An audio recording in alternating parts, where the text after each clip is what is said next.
আমি পড়াশুনো করছি, আমাকে যদি আমি ধরে নিই আর হাতে 2 মাস বা 3 মাস সময় আছে, আপনি যদি একটুখানি ভেঙে দেন যে আমার কিভাবে প্রত্যহ রুটিনটা কিভাবে সাজানো উচিত, আচ্ছা, প্রত্যেক দিনের পড়াশোনার রুটিনটা। ওকে। যদি আমি ধরে নিই যে আমার কাছে 2 মাস পরে প্রিলিমস আছে, আমার কাছে ডেট ফিক্সড, আমার 2 মাস পর প্রিলিমস আছে, তাহলে আমার মনে হয় যেটা, যে এই মুহূর্তে আমার করণীয় তিনটে জিনিস। একটা হচ্ছে আমার টেক্সট যে বইটা আছে সেটাকে রিভাইজ করা, আমার নিজের মতো করে এমসিকিউ প্র্যাকটিস করা, মানে বিভিন্ন সোর্স থেকে। প্রিলিমস এর কথা আমি বলছি, এমসিকিউ বিভিন্ন, যত বেশি মাল্টিপল সোর্স থেকে এমসিকিউ প্র্যাকটিস করব দ্যাট উইল বি গুড।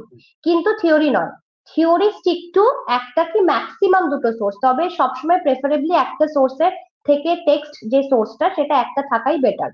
আর একটা হচ্ছে প্রিভিয়াস ইয়ার কোশ্চেন।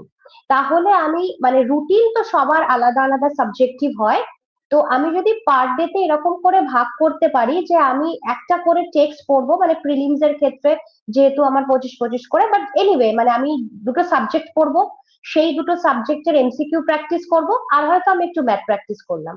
কোনোদিনও দুটো সাবজেক্ট করলাম, এমসিকিউ এর জায়গাতে রিপ্লেস করে দিলাম প্রিভিয়াস ইয়ার কোশ্চেন দিয়ে।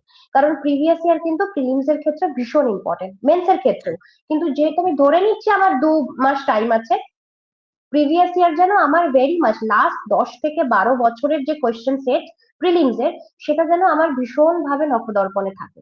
ওটা ভীষণ ইম্পর্টেন্ট। মেন্স হলে আবার আলাদা স্ট্র্যাটেজি।